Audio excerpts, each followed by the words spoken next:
Welcome back to the biometrics classes. We have selected the topic respiration, and in the part 1 we have studied what is respiration and the mechanism of respiration in general. So, depending upon the use of oxygen for oxidation of food, respiration is of two types.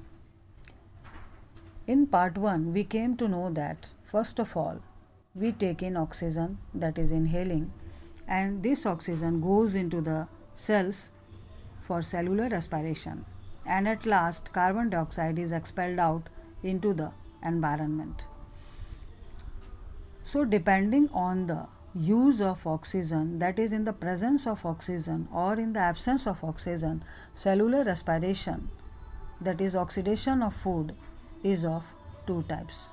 That means respiration is of two types: aerobic respiration and anaerobic respiration. Aerobic respiration, the respiration which requires oxygen, that means the respiration which takes place in the presence of oxygen, is called aerobic respiration. यानी वह श्वसन जो oxygen की उपस्थिति में होता है उसे हम एरोबिक यानी आक्सी श्वसन कहते हैं. Aerobic respiration takes place in 2 steps. ये 2 स्टेप्स में कंप्लीट होता है. पहला स्टेप ग्लाइकोलाइसिस कहलाता है.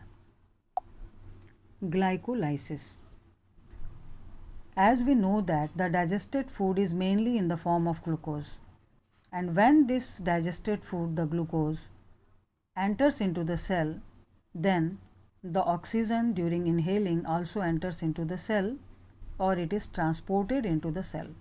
यानी ग्लूकोज भी सेल्स में पहुंचता है जो एक फ्यूल का काम करता है, और रेस्पिरेशन में जो ऑक्सीजन हम इनहेल करते हैं वो भी ट्रांसपोर्ट होकर ब्लड के थ्रू सेल्स के अंदर इन करता है, जहाँ पर फर्स्ट स्टेप स्टार्ट होता है. So during glycolysis, the breaking of glucose in the cytoplasm of the cell, यानी सेल के साइटोप्लाज्म में ये प्रोसेस स्टार्ट होता है, जहाँ पर ग्लूकोज जो कि एक C6 कार्बन कंपाउंड है, C6 atom containing carbon compound है, यानी इसका फॉर्मूला क्या होता है C6H12O6. Each glucose molecule breaks and this is called glycolysis. और जब एक ग्लूकोज मॉलिक्यूल ब्रेक करता है तो उससे C3 एटम वाला एक कंपाउंड बनता है जो कि 2 मॉलिक्यूल बनता है. यानी एक ग्लूकोज मॉलिक्यूल के ब्रेक होने से 2 मॉलिक्यूल्स ऑफ पायरुविक एसिड और पायरुवेट जो है इसका फॉर्मेशन होता है. पायरुविक एसिड एक C3 कार्बन एटम वाला कंपाउंड है जिसका मॉलिक्यूलर फार्मूला है C3H4O6. तो ये प्रोसेस सेल्स के साइटोप्लाज्म में जो है होता है, इसे हम ग्लाइकोलाइसिस कहते हैं. This step is followed by the second step, that is oxidation of pyruvic acid और क्रेब्स साइकिल. सीनियर क्लासेस में आप इसे डिटेल में पढ़ेंगे. Krebs cycle, what is Krebs cycle? During this process, जैसे ही सेल में ग्लाइकोलाइसिस पॉसिबल हो जाता है तो ये जो पायरुविक एसिड है वो माइटोकॉन्ड्रिया में इन कर जाता है. ये पायरुविक एसिड माइटोकॉन्ड्रिया में इन करता है और यहीं से इसका सेकेंड स्टेप स्टार्ट हो जाता है. During this the pyruvic acid, जो पायरुविक एसिड का फॉर्मेशन होता है वो ऑक्सीडाइज होता है क्योंकि ये एरोबिक रेस्पिरेशन है. That means pyruvic acid oxidizes in aerobic respiration in the presence of oxygen, and ये कार्बन डाइऑक्साइड और वाटर में कन्वर्ट होता है with the help of enzymes and energy provided by the cell organelle which is called powerhouse of the cell, and that is the mitochondria. यानी second part Krebs cycle, oxidation of pyruvic acid, किस cell organelle में complete हो रहा है? Mitochondria में. This is also very important क्योंकि mitochondria में सारे एंजाइम्स और एनर्जी जो है इस प्रोसेस के लिए ये इनिशियली प्रोवाइड करता है। एट लास्ट जो है, जब कंप्लीट ऑक्सीडेशन जो है पायरुविक एसिड का होगा तो वहाँ पर क्या क्या बनेगा? वहाँ पर कार्बन डाइऑक्साइड बनेगा, वाटर वेपर बनेगा और एक ग्लूकोज मॉलिक्यूल जो है 38 एटीपी एनर्जी का प्रोडक्शन करता है with in the mitochondria during the cellular respiration. Most of the organisms carry out aerobic respiration. ज़्यादातर ऑर्गेनिजम्स में एरोबिक रेस्पिरेशन ही होता है। इसका फ्लो चार्ट भी हम यहाँ पे देख सकते हैं, कभी कभी एग्ज़ाम में आपको ड्रॉ करने के लिए ये आता है। जैसे ये आपका ग्लूकोज हो गया, ग्लाइकोलाइसिस होगा, each glucose molecule 1 glucose molecule, ठीक है। ये जो है आपका यहाँ पर ग्लूकोज मॉलिक्यूल जो है, ये ग्लूकोज मॉलिक्यूल ये जब ब्रेक होगा तो यहाँ पर पायरुवेट या पायरुविक एसिड का फॉर्मेशन होगा। कितना मॉलिक्यूल होगा? 2 मॉलिक्यूल्स बनेगा। एक ग्लूकोज मॉलिक्यूल से 2 मॉलिक्यूल्स ऑफ पायरुवेट बनेगा जो कि C3 एटम कंटेनिंग कंपाउंड है। फिर ये कहाँ पॉसिबल हो रहा है? साइटोप्लाज्म में। फिर ये पायरुविक एसिड माइटोकॉन्ड्रिया में इन कर जाएगा, माइटोकॉन्ड्रिया में इन करेगा, जहाँ पर ये finally carb 6 CO2 6 H2O and 38 ATP जो है एनर्जी का प्रोडक्शन करेगा, ठीक है। तो ये आपका फ्लो चार्ट है एरोबिक रेस्पिरेशन का। Glucose after glycolysis 2 molecules of pyruvic acid, then in the mitochondria finally carbon dioxide, water vapor and 38 ATP पर ग्लूकोज मॉलिक्यूल एनर्जी का प्रोडक्शन यहाँ पे हो जाएगा। तो ये है आपका aerobic respiration. The second one is anaerobic respiration. That means the respiration which takes place in the absence of oxygen. Without oxygen जो होगा वो यहाँ पर एनारोबिक रेस्पिरेशन कहलाता है। In organisms, micro organisms like yeast and fungus, जो कि micro organisms हैं, आफ्टर ग्लाइकोलाइसिस यानी ग्लाइकोलाइसिस जो प्रोसेस है up to glycolysis, aerobic respiration में भी ये होगा और एनारोबिक रेस्पिरेशन में भी होगा। लेकिन फिर जो है पायरुविक एसिड के फॉर्मेशन के बाद ये डिपेंड करेगा कि उसे ऑक्सीजन मिल रहा है या नहीं मिल रहा है। तो इस केस में एनारोबिक रेस्पिरेशन में विदाउट ऑक्सीजन ये प्रोसेस होगा, यानी after glycolysis the pyruvic acid is formed which is in the absence of oxygen undergoes incomplete oxidation, यानी पूरी तरह से इसका ऑक्सीडेशन नहीं हो पाएगा क्योंकि यहाँ पे ऑक्सीजन अवेलेबल नहीं है। तो माइक्रो ऑर्गेनिजम्स जो होते हैं इन द एब्सेंस ऑफ ऑक्सीजन जब रेस्पिरेशन करते हैं तो इसे फर्मेंटेशन भी कहा जाता है, और इस दौरान वो ethanol, carbon dioxide and only 2 ATP energy का प्रोडक्शन करते हैं, ठीक है। तो ये आप यहाँ पे भी देख रहे हैं, ग्लूकोज है in the absence of oxygen, east में हो रहा है, ठीक है। क्या प्रोडक्ट्स बन रहे हैं, ये बहुत इंपॉर्टेंट है, एग्जाम में ये पूछता है। Ethyl alcohol that is ethanol, carbon dioxide and only 2 ATP energy will be produced. Plants में एरोबिक रेस्पिरेशन होता है, लेकिन कुछ विशेष कंडीशंस होती हैं ड्यूरिंग वाटर लॉगिंग, यानी अगर कोई प्लांट लगा हुआ है और उसमें कंटिन्यूसली पानी जो है उसके रूट्स में जब लगा रहेगा तो उस केस में वहाँ पर पानी जो है वो डिस्प्लेस हो जाएगा, ऑक्सीजन जो है डिस्प्लेस हो जाएगा वहाँ पे बिना ऑक्सीजन के, यानी वाटर लॉगिंग हो गई है, वाटर यहाँ पे भर गया है और प्लांट्स में ऑक्सीजन जो है रूट्स को नहीं मिल पा रहा है रेस्पिरेशन के लिए क्योंकि उसकी जगह वाटर ने ले ली है। तो इस कंडीशन में वाटर लॉगिंग के समय रूट्स में भी एनारोबिक रेस्पिरेशन स्टार्ट हो जाता है ड्यूरिंग वाटर लॉगिंग, और एंड प्रोडक्ट वहाँ पे जब इथेनॉल बनता है तो जो प्लांट्स की रूट होती हैं वो वहाँ पर डैमेज होने लग जाती हैं, और जब रूट्स डैमेज होती हैं तो अल्टीमेटली पूरा प्लांट ही डैमेज हो जाता है, डाई आउट हो जाता है। यानी लार्ज जो है प्लांट्स में भी वाटर लॉगिंग में ये कंडीशन, एनारोबिक कंडीशन रूट्स में बनती हैं जो कि प्लांट्स को डैमेज करती हैं। ये तो था प्लांट्स में या माइक्रो ऑर्गेनिजम्स में, यानी एंड प्रोडक्ट ये आपका बन रहा है। नेक्स्ट है इन एनिमल्स। तो एनिमल्स में भी जो है एरोबिक रेस्पिरेशन होता है।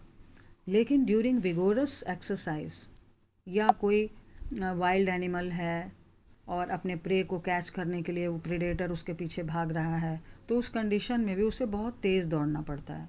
या हम लोग भी कोई भारी काम करते हैं, विगोरस एक्सरसाइज करते हैं, एथलीट दौड़ते हैं, तो मसल्स में, ये कहाँ होगा, मसल्स में होगा।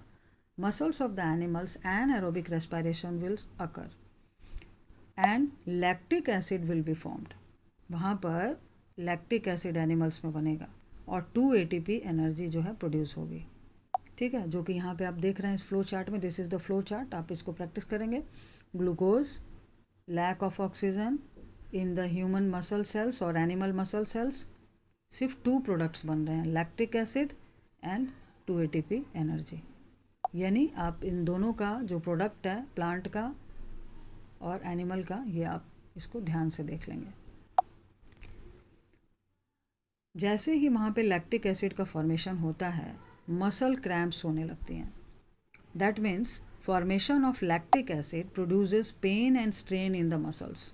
यानी मसल्स में दर्द होना शुरू हो जाता है और तनाव जो है मसल्स में, खिंचाव जो है उत्पन्न होता है, which is called muscle cramps.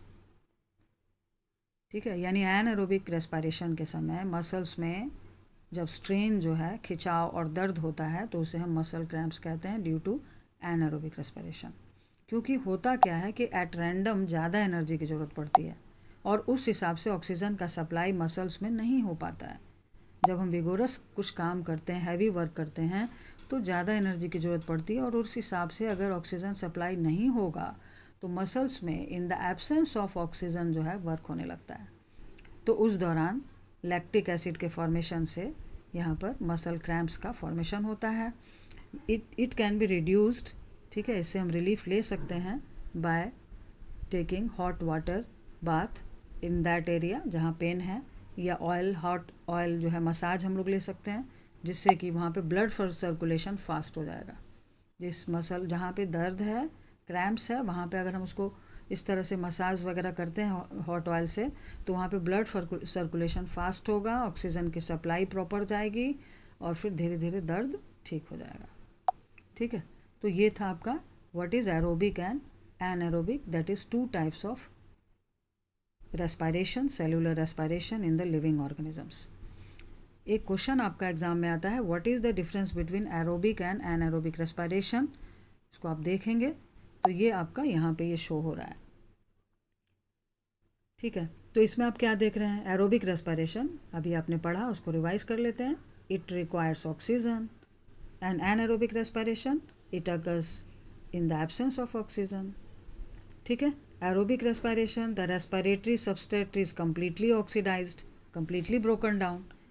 ठीक है, जबकि एनारोबिक में क्या होता है, इनकम्प्लीट ऑक्सीडेशन होता है, ब्रोकन डाउन जो है, ग्लूकोज इनकम्प्लीटली जो है वहाँ पर ऑक्सीडाइज होता है in the absence of oxygen.